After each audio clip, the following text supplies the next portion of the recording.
शुरू अल्लाह के नाम से जो बड़ा मेहरबान नहायत रहम करने वाला है। बेटी एक रहमत। लड़कियों के स्कूल में आने वाली नई टीचर इंतहाई खूबसूरत और तालीमी तौर पर भी मजबूत थी, लेकिन अभी तक उसने शादी नहीं की थी।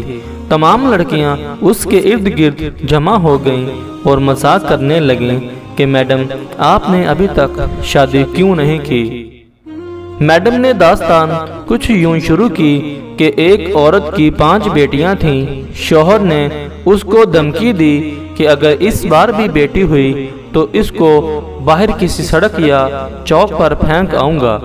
खुदा की मर्जी, छठी बार भी बेटी ही पैदा हुई। शौहर ने बेटी को उठाया और रात के अंधेरे में शहर के बीचों बीच चौक पर रख आया।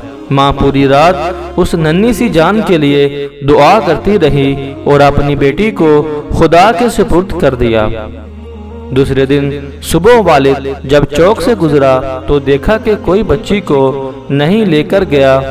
बाप बेटी को वापस घर लाया। वालिद रोज यही काम करता, वो बेटी को बाहर रख आता और जब कोई लेकर नहीं जाता तो मजबूरन वापस उठा लाता। यहाँ तक कि उसका बाप थक गया और खुदा की मर्जी पर राजी हो गया।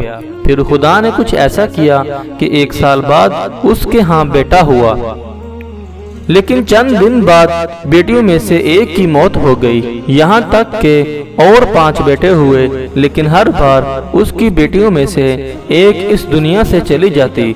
सिर्फ एक ही बेटी जिंदा बची और वो वही बेटी थी जिससे वो बाप जान छुड़ाना चाहता था और रात को चौक पर रख आता था। माँ भी इस दुनिया से चली गई। उधर 5 बेटे और 1 बेटी, सब बड़े हो गए। टीचर ने कहा, पता है जो बेटी जिंदा रही वो कौन थी? वो मैं हूँ। और मैंने अभी तक शादी इसलिए नहीं की कि मेरे वालिद इतने बूढ़े हो गए हैं कि अपने हाथ से खाना भी नहीं खा सकते। कोई दूसरा नहीं जो उनकी खिदमत करे, बस मैं ही उनकी खिदमत किया करती हूँ। और 5 बेटे कभी कभी आकर बाप का हाल चाल पूछ लेते हैं। वालिद हमेशा रो रो कर मुझसे कहा करते हैं, मेरी प्यारी बेटी, जो कुछ मैंने बचपन में तेरे साथ किया उसके लिए मुझे माफ कर देना। मैंने बेटी की बाप से मोहब्बत के बारे में एक किस्सा पढ़ा था कि एक बाप बेटे के साथ फुटबॉल खेल रहा था और बेटे का हौसला बढ़ाने के लिए जानबूझकर हार रहा था। दूर बैठी बेटी बाप की शिकस्त बर्दाश्त न कर सकी। वो दौड़ते हुए अपने बाप के पास आई और लिपट के रोते हुए कहने लगी, बाबा, आप मेरे साथ खेलें ताकि मैं आपकी जीत के लिए हार सकूं। सच ही कहा जाता है कि बेटी बाप के लिए रहमत होती है।